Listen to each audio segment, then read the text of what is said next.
honest, I really want Hak to bring in the Minstar in this game. It feels like it's like the Kufra isn't gonna be enough to stop the Joy at all. I mean, that's not the only problem here. I mean, yes, Joy, locking in the Mincetar just to deal with the Joy as well as the Valentina doesn't seem like a bad idea until you recognize that if you don't catch the Irithel, you're dead anyways, right? Because Irithel is eventually going to outscale everybody from the side of Team Hak, especially if you're going for that crit blow, even Claude to a certain degree, only because you have access to Winds of Nature. But Team Hak, they are playing back in towards their comfort pick. Lapu is going to get locked in to dive that backline to threaten and maybe just force this Joy to actually rejoin the rest of his team. But let's not forget, it's still a flex pick. We don't know whether or not this is going into the jungle or if it's going into the EXP.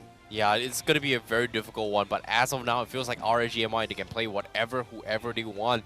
And, you know, this Joy, whoever's going to be playing on this Joy, is going to have an amazing time because in terms of catch potential coming from Team Ha, besides Iris, who's most likely going to be playing that on the XP. Wait, is that? No, that's actually a Roam Edith, right? Yeah, yep, it is going to Roam Edith. So it's going to be up to Noir to try and punish that, but even then, like you said as well, there's so many targets that he needs to control. In this case, is it going to be Irithel? Is it going to be the Grok? But guess what? They bring in the Cho as well, coming from RSGMY. So that means, well, we are going to see a lot of mobilities coming from RSGMY. I mean, this is a hard dive coming in from RSGMY, right? If they get into that backline and Panda does not have his BMI, he's in so much trouble here. A slightly adjusted playstyle coming in from RSGMY, where now it's not about just holding that front line, playing the traditional front to front. They've got so much dive capability. So again, whoever makes a mistake in lane is going to get punished. Yep, in this case, from the side of Team Hak, they're going all in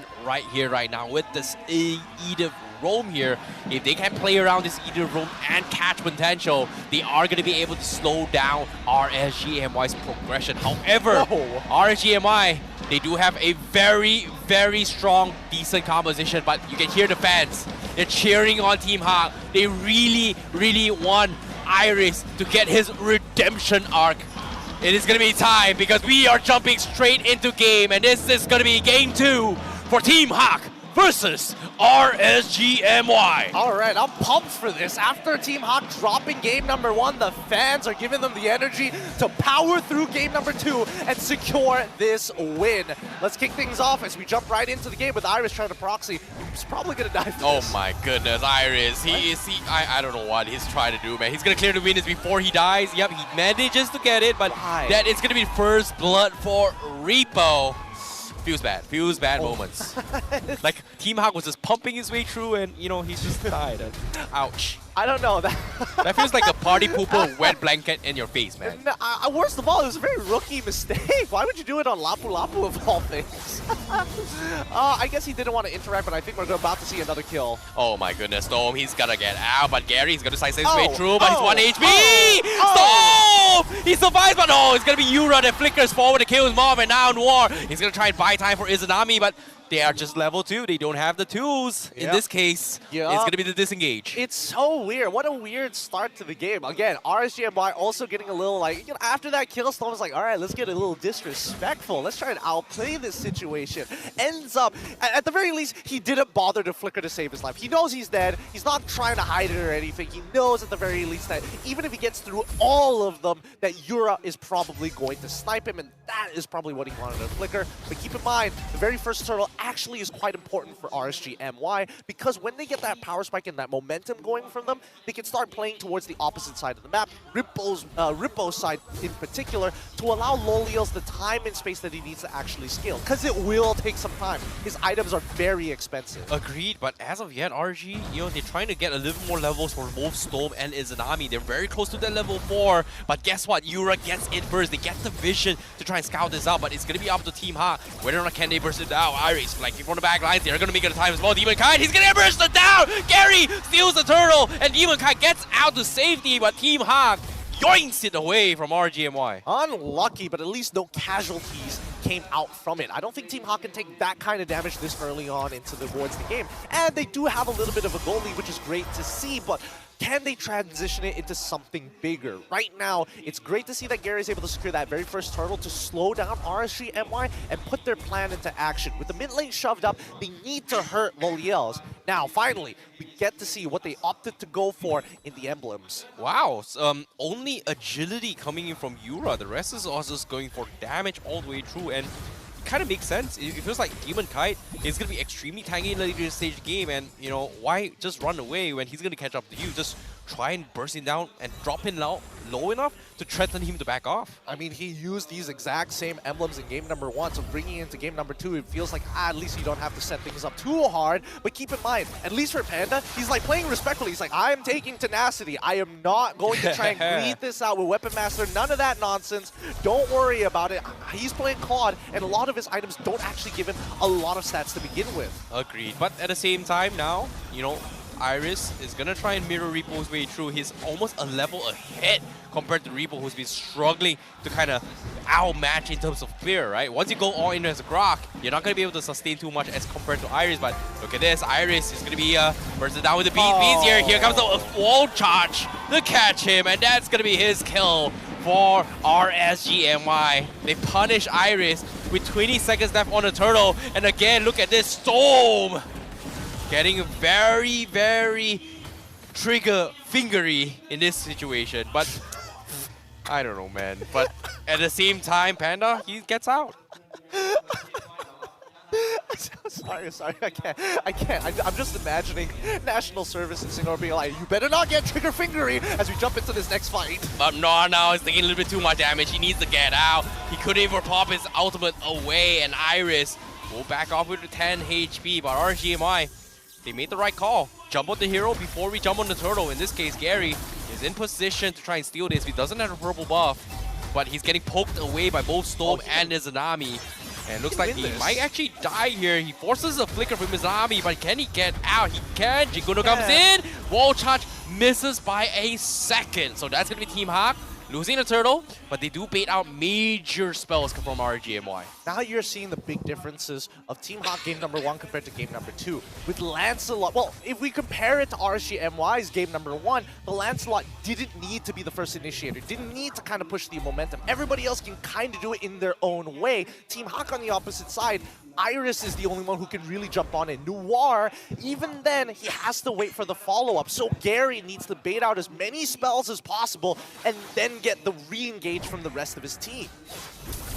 Noir, now he's going to get caught out. He could not even start the fight. The Wave Dragon comes in, but they burst in down so quick that Team Hawk just doesn't have any tools to retaliate. And this is what we're talking about Team Hawk's draft. Who has CCs? Who has stuns? Besides Noir, no one else can actually stop the aggression coming from RGMY. And look at this. Reapo is going to try and give information for Gary, but again, RGMY is always trying to play around turtle control. Yep, I think that for RGMY, they just need to take their time. Eventually, they're going to win this game. I think they even recognize that. It's like, yeah, you can scale as hard as you want. I don't think Panda, considering his performance in game number 1, wasn't that great. Again, oh, lane punish? Oh no, Iris is under tier 1, but Reapo, he still has the damage, but Iris forced to recall back as we had Storm. Now, looking for the catcher Panda. Can he get out? He's in. No, he will not. That's going to be Storm that steals the kill away from Lolios. But again, RGMY, they're just rolling over Team Hawk again. And what did I say? I mean, at the start of this game, I said if anybody makes a mistake in lane, it's going to get punished with a dive. Every single time we see a mistake coming out from one of the side laners, whether it be Iris or even Panda, you can immediately see everybody setting up for this dive. Oh, wait a minute. Boy, Lolios, he actually gets out. Noir, beautiful catch, but they have to back out. But RGMY from behind, Reapo, they catch 3, and now they are going to try and finish off, but the conceal from Noir keeps them alive, but it's not good enough. Izanami versus him down, but Demon Kite, he wants to extend this, and look at them go. Storm gets a kick as well. They fight Yura, they fight Panda, and that's gonna be Team Hawk losing too. Meanwhile, Iris is gonna try and trade off the middle turret. He gets the job done, but the damage is just so much coming in from RGMY, and they might be able to get even more unless Gary Is he gonna make a play? No, I don't think he can. No, I don't think he can. No, he definitely can't. Not right now. Not especially with Izanami and Demon Kite so nearby Loliels. It's just not worth the risk. And more importantly, we were looking at the items. He's already got the Haas Claw and just recently purchased the Berserker's Fury. Ooh, Rippo nearly getting the engage off, forcing Iris to flicker out of there. That's going to be huge for this upcoming turtle fight. Now Iris can't just flicker stun on top of Loliels. Yeah, look at Iris' item as well. It's got Bloodless Axe as well as the hammer here. Do a little bit more damage, but they need the perfect edge. Noir now, he uses skill. He's gonna get kicked back. Here comes the collapse. He's tanking his way through, but nope, chain CC. He's just gonna die. Demon Kite, he sidesteps his way through. Gary steals the turtle away, but they lose Noir. But at the same time, RGMY, they want to go for more. Loliel's in position still.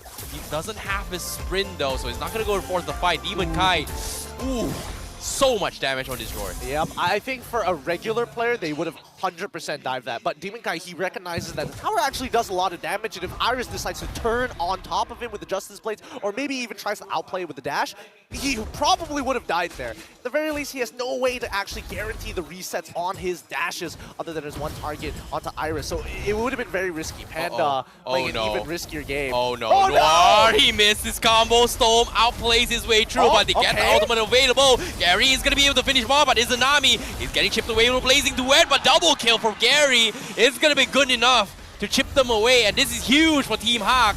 Two players on the sidelines, and Reaper wall charge out of there. Meanwhile, Iris, does he want to try and fight this here? XP versus XP, but now looks like Team Hawk fights an opportunity, but what? Huh? He wanted it. What? He wanted it bad. He was like, boys, I'm about to make the play of the century. Flickers, and Demon Kite responds way too quick, so he isn't able to get the dash and knock up. So, well done.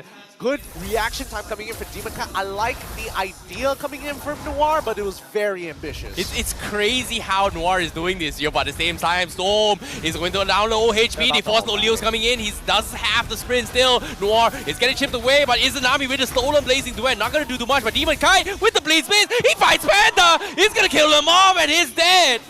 What did I tell you? They were all going to die there if they kept on pushing forward. The counter engages. I mean, Team Hawk fails to recognize that RSGMY wants to fight when you are past your turret line. As soon as you get past your turret line, there's so many more angles to play around. Wow, Ripple actually decided to charge for that. Reaper is just so much damage. It's crazy to think that, you know, this is a Grok. He's just right in your face. Oh, wait, it's a tank. You know, I'm just a tank. I'm pretty roamy. But guess what? He's just threatening everyone from Team Hawk. One wrong move, boom. Big boy damage with the wall charge. Yeah, I mean, he's been doing a phenomenal job on this Grok. I mean, 3-0-2, hasn't died so far, has been finding some really good ways to isolate his targets and slow people down. Oh boy, the kick again. Noir just cannot do anything. Panda drops the Blazing Duet. They find Loliel's. That's huge for Team Hawk. And now RSGMY. They want to try and retaliate here. Demon Kite is going to be showing space, but the tier 1 still stands in the middle lane. Can't really do too much. So he's going to be able to back. He's forced to back out, actually. Beautifully played coming in from Team Hawk. Just a casual bait and switch. They send Noir in. They made sure that they actually put a lot of attention to the right side of the map before we see Gary utilizing the wave to close the distance onto Loliel's. He's got to be really careful here because, again, Gary, he's got a lot of damage and he's going for killing spree.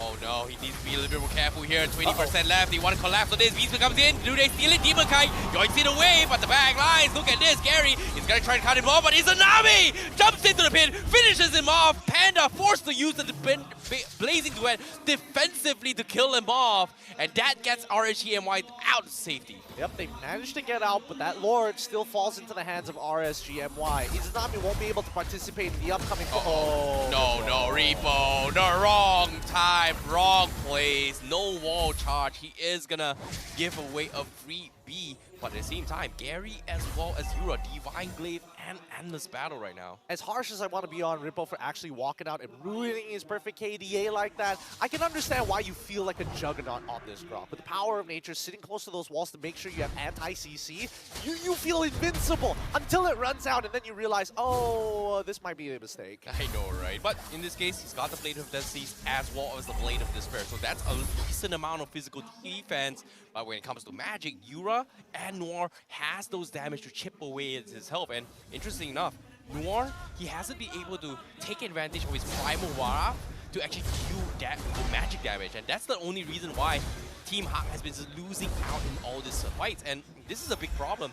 But eventually, here comes the play. Storm, oh no! He almost got the kick, and he's gonna get counterplayed with that as well. Noir finally gets his revenge. He gets the kill, and this is gonna be buying a little bit more time for Team Hawk to defend again.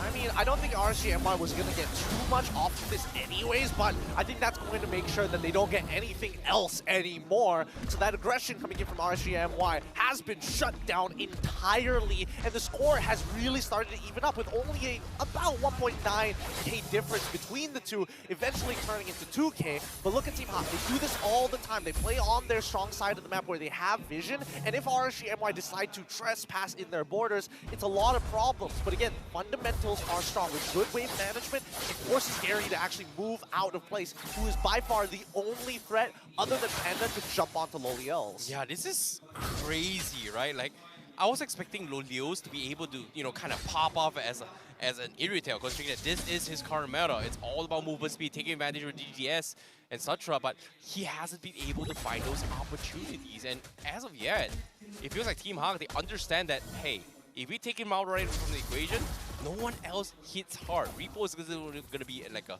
one-shot burst, if it makes sense. No, that's true, but I don't blame Loliels for it. It's not up to nope, you know, we're out of here.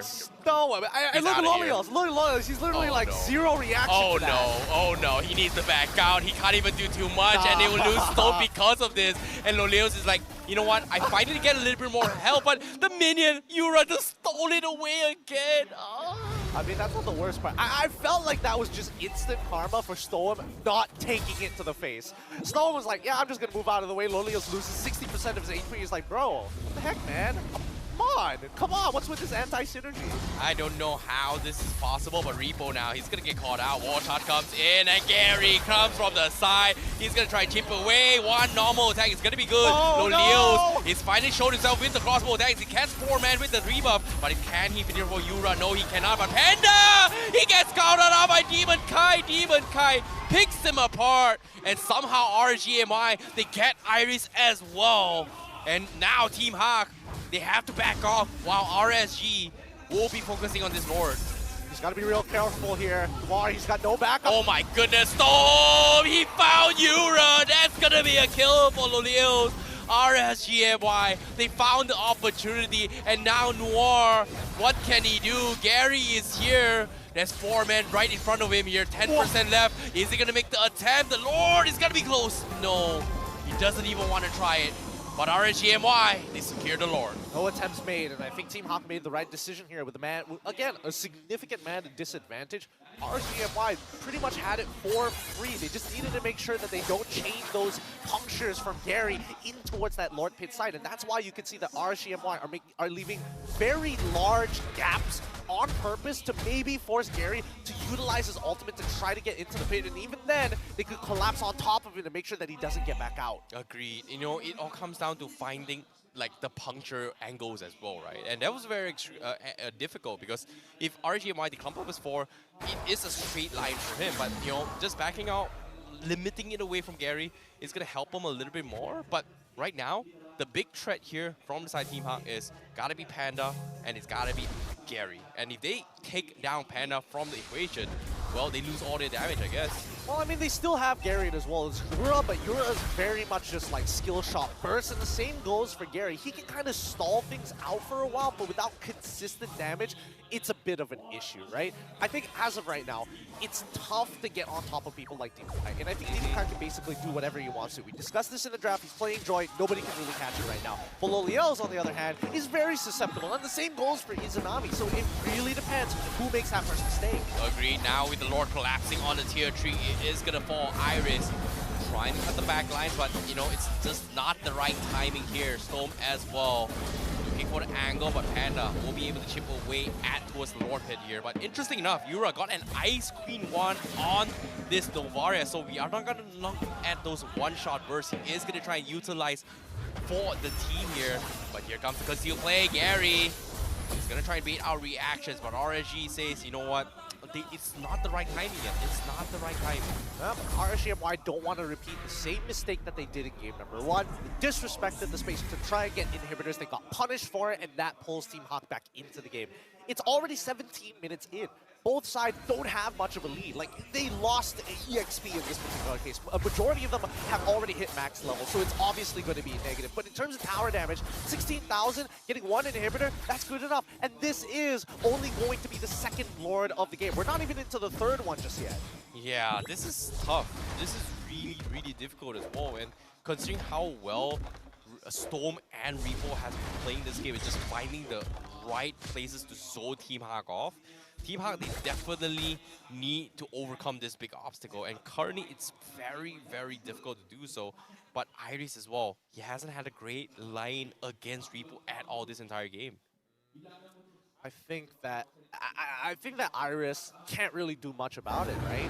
Everybody that he wants to catch has some form of mobility, some kind of dash. I think Loliel's, even with just his raw movement speed alone, isn't too worried about Iris trying to flicker on top of him because half the time he can just walk out of the way. Ooh, technical pause being called here. Little unfortunate as we're about to get into the good part of the game. Yeah, it is indeed one as well, because this is going to be a very, very important one from both sides, but it feels like Team Hawk, they cannot afford to make one mistake at all. It all comes down to finding the right targets and shutting them down. Team Hawk's objective is going to be killing off Iris as well as stopping Demonkai from getting into his jungle, which, like you said, very, very difficult to do so, whereas RSG is a little bit more flexible. Panda dies, they lose all damage. Well, I mean, they're not going to lose absolutely all their damage. The Izanami is still very relevant in this game. It's just that... No, I'm talking about Team Hawk. Ah, for the side of Team Hawk. Yeah. Well, that's the thing, right? I feel like if they get rid of Loliel's is a lot more manageable in comparison to the Valentina. Valentina is probably going to engage and get herself killed, but that's the thing, right? We've seen that the Primal Wrath has been more effectively utilized by Izanami than it has been for Noir in these past couple of minutes. And that's why we're in this position, right? But let's not forget, it's all about the high ground defense at the end of the day, right? Because Team Hawk, they aren't losing too much, and RSG has been failing to really close the game as quick as they can. It's already boiled down to 17 minutes. The gold lead hardly matters other than juggling items, and despite having 5 kills ahead of Team Hawk, if they don't get this Lord, they cannot close out the game. Yeah, I agree. And that's the thing about like RSG as well as Team Hawk. Like Team Hawk, the later the game goes by, they are going to be able to actually find opportunities. But that's the thing. The longer it drags on by, especially if you don't have space, you are going to make a little bit more mistakes. Whereas RSG, they can afford to make 1 or 2 mistakes based on their drafts. And that's something that, you know, based on the drafts as well, RSG is just having those mobility leeways to choose their fights however they want, if you think about it. I mean, it's the margin of error, right? It's so much harder for RSG to actually make that mistake compared to Team Hawk. And I think that Team Hawk, it's tough only because they have to utilize a battle spell on top of everything else to secure the kills. Like, I don't see a way that Iris is going to get on top of Loliel's unless Loliel's is blind in one eye and Iris utilizes his flicker to close the distance. The movement speed is way too much to deal with. The damage coming in from Lolios is more than enough, and even the Raging Slash isn't guaranteed to kill. Oh boy, Gary, he needs to get out. Great kick dodge coming in from Panda. He's going to be able to get out here from Gary, but at the same time, RG, they force out the sprint up on Lolios. That means that's going to be a little bit of a less damage with those heavy crossbows. So they are going to wait out on Lolios' ultimate here, but for now, Team Hawk, they are just going to be on a stalemate. Again, resets here. RG, they just don't want to pick this fight, so I guess it's all about Yura opening up the map with those pokes for now. I think that RSGMY, they need to manage their waves. They need to really threaten the side waves, as a matter of fact, utilizing Ripple better. Because again, the kick! Oh my goodness, they found Gary. He needs to get out as well. The Dawn Rose keeps him alive, but can he get out? No, Panda with the Blazing Duet chips off Repo, but it is going to be Demonkai to go to the back lines and find Yura. Iris will fall by Lolios as well. Team Ha, they lose 3 just like that, and RSGMY playing an absolute monstrous game, and Demonkai just unkillable right now. Monsters or players? Players first, then tower. RSGMY, they are gonna try and go for the collapse here. And now the inhibitor falls and Noir needs to get out, but the minions are coming in. And look at this, Blazing Duet from Izanami. Not gonna be needed. And RSGMY, they finish him off. And you can hear the taunts as well. Repo Do you doubt him or not? Oh, you can hear him scream, "Yeah, mom!"